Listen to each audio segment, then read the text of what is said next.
ალიმენტს ითხოვდა ადამიანი და უკვე სრულწლოვანი გახდა ბავშვი.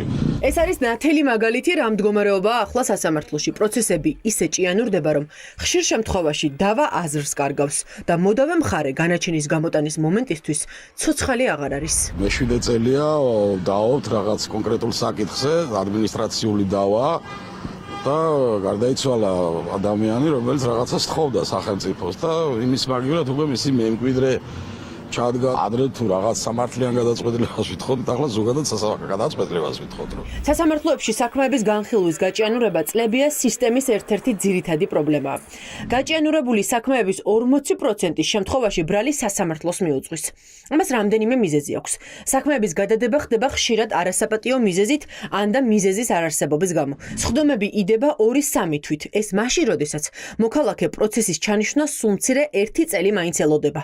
კვლევა, რომელიც დემოკრატიის ინდექსმა ჩაატარა, ნათლად ასახავს, რა პრობლემები აქვს სასამართლოს. ერთ საქმეზე მერიის წინააღმდეგ სარჩელი შეიტანა 2021 წელს მოსარჩელემ და დღემდე არ დანიშნულა არც მოსამზადებელი სხდომა, არც რაიმე საპროცესო მოქმედება არ ჩატარებულა ამ საქმეზე. ერთი საქმე, რომელიც ეხებოდა თბილისის სახელმწიფო უნივერსიტეტს, ამ საქმეზე საქმის მასალები შევიდა სასამართლოში და წელიწადი და 4 თვე იდო მოსამართლის სეიფში, ისე რომ მოსამართლეს არც გახსენებია ეს საქმე და როდესაც გადაშალა საქმე ნახარო თურმე განჟადობით მას არ ეკუთვნოდა. ბიზნესმა არ იცის როგორ დაგეგმოს თავისი სამუშაო პროცესი, არა პროგნოზირებადია მისთვის ბაზარზე ოპერირება და ეს მას უქმნის სერიოზულ პრობლემებს თანხის დაბანდებასთან დაკავშირებით, არასრულწლოვნებთან დაკავშირებით იყო შემთხვევები, როდესაც იყო სექსუალური ძალადობის საქმე, რომელიც 4 წლის განმავლობაში განიხილებოდა. არსებობს სისხლის სამართლის საქმე, რომელიც უკანონო შემოსავლების ლეგალიზებას ეხება.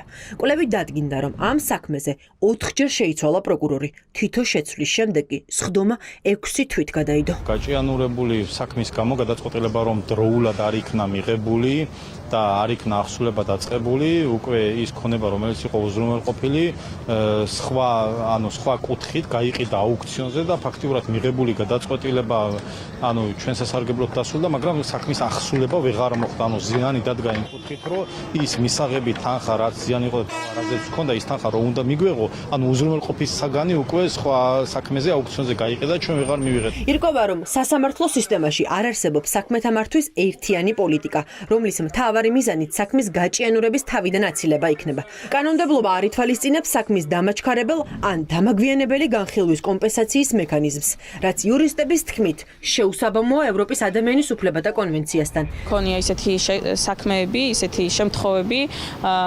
დაიდენტიფიცირებული, რომელიც აჩვენებს, რომ სადაც არსებობს ინტერესი, რომ დავა სწრაფად დასრულდეს, ხელისუფლების ინტერესს გულისხმობ ან ხელისუფლებასთან დაახლოებული პირის ინტერესს, ასეთი საქმეები სწრაფად დასრულებულა. მათ შორის ერთ-ერთი ახლა შემიძლია გავიხსენო, სადაც საზოგადოების მაღალი ინტერესი იყო, რომ ეს საქმე სწრაფად განხილულიყო, ეხებოდა ჰესის მშენებლობის საკითხს, სადაც ჩვენ ამ მშენებლობისას დაშვებულ ადმინისტრაციულ აქტებში დაშვებულ პრობლემებს ვასაჩივრებდით, მაგრამ ეს დავა გაგრძელდა წლობით. საარბიტრაჟო გადაწყვეტილების ცნობა აღსრულების საკითხი, რომელიც გაუმართლებლად გაჭიანურებულია და სინამდვილეში ძალიან მარტივი პროცედურით არის შესაძლებელი მათი გადაწყვეტა. არ ხდება არსებული ტექნოლოგიების ეფექტიანად გამოყენება, მათ შორის საქმეთა განაწილების პროგრამის ყველა ფუნქციის გამოყენება.